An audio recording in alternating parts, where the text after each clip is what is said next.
National Education, Health and Allied Workers Union in Ekurhuleni is calling for a temporary relief of healthcare workers who witnessed the gas tanker explosion that led to deaths of 27 people.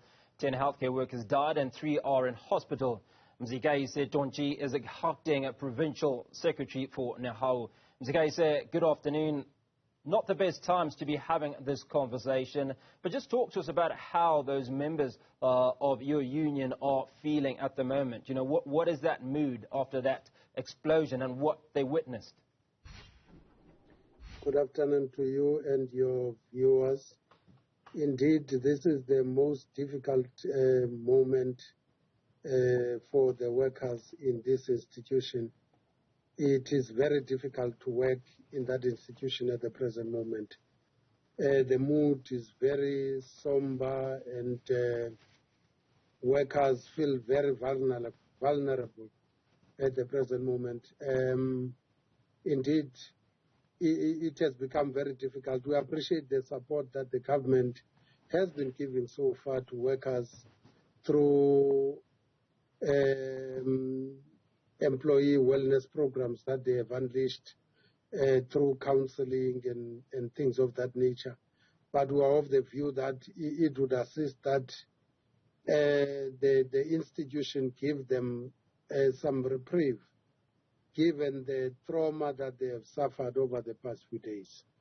Well, talk to us about... And indeed, I think it's important that we must indicate that we want to pass our condolences to the families and the workers themselves for the passing of the 27 workers and the 10 of the 27 people and the 10 workers that have passed on at the institution. And indeed, we mourn the death of the 27 people. Mzikayise, can you walk us through what that reprieve looks like? Certainly, or the temporary relief that you speak of. I'm not sure if I would call it a temporary relief because we're talking about the hospital here. But we think that the most important thing is that maximum support must be given to workers during this difficult time. They must not be put under undue pressure, as we all know that all workers in that institution currently need the kind of support that we've never seen before, because an incident of this nature is unprecedented. And it is our view that everything must be done to offer support to these workers. We know that the government is doing their best to give this kind of support, and we appreciate it. And we think that more needs to be done. So what does more look like in your mind? Because obviously a huge number of these workers were there, witnessed what would have transpired, and certainly witnessed many of their fellow workers that sadly lose their lives. But it also becomes almost near impossible, very difficult to take them away from that workspace by virtue of the fact that the hospital right now has many, many patients that also need their attention. Indeed, we agree with you. This is a hospital. It can't be closed because a tragedy of this nature has happened. But we feel very strongly that the kind of support that workers need is the kind of support that must reassure them that they are safe. For instance, there's a video that I saw today of water leaking from the roof in one of the units. And we think that it may be related to the structural damage that the building will have suffered as a result of the blast. As we know that some units there, 2 of them, will have suffered structural damage. But as a matter of fact, we do expect that there will be structural damage that may not be detected by the naked eye, which may explain why all of a sudden, when it's raining, you find that water is penetrating the hospital, something that was not there before. And it leads to a level of discomfort on the part of workers as to whether they are safe within the space within which they are working. And for us, we think that one of the most important things that the government needs to do is to ensure that a thorough assessment of the building is done to ensure that it's safe enough for habitation by both patients and the workers within the institution. And we think that that would provide the necessary reprieve and give them comfort that they are working in a less hazardous environment than they would actually think they are working right now. So when we're talking about these things, those are the things that we're talking about. Well, let's talk about NEHAWU and what role you've played since the devastation a few days ago. Have you been to the hospital? Have you engaged with the workers? Have you offered any form of support? Indeed, we've been to the hospital through our structures.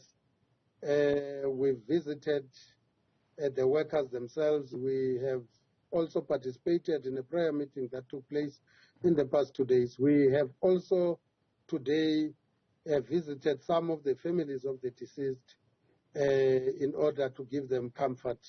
And we are offering any kind of assistance that workers would need from our side, and we are available to assist workers wherever possible.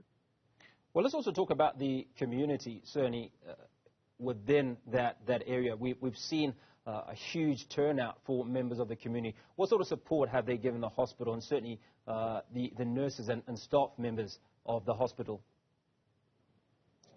It is our view that the community has been giving outpouring support to the families of the deceased within their community, and indeed supporting the hospital itself. I mean, this is unprecedented, and is one of those things that need all of us to pull together and make sure that we support each other and make sure that the community feel like they belong, because the tragedy affected all of us, and we need each other at this present moment. Now, final thoughts certainly around the driver who was driving that gas tanker. We do know that the NPA has dropped the charges citing insufficient evidence. What is your reaction to this? Our initial reaction was that of disappointment, because we feel very strongly that somebody needs to be held accountable for the tragedy that befell Boksburg. There's nothing we can do about the fact that they have withdrawn the charges, but we are supporting a view by the Gauteng provincial government that says a thorough investigation needs to take place that must go down to establish the facts of what has happened here, even if it may be, as they propose, a commission of inquiry that must establish the true facts of what happened here. I mean, the withdrawal of the charges by the NPA does not mean an acquittal on the part of anybody. That means that there's still a need to establish what went wrong there. How did we lose so many people? And somebody must be held to account. We cannot say it's the driver. We do not know who must be held to account, but at the present moment, we think that authorities that are empowered to deal with investigations must do their job and make sure that at the end of the day, somebody is held to account for this death. Mzikayise Tshontshi is the Gauteng Provincial Secretary for NEHAWU, and he was speaking on the back of that disaster.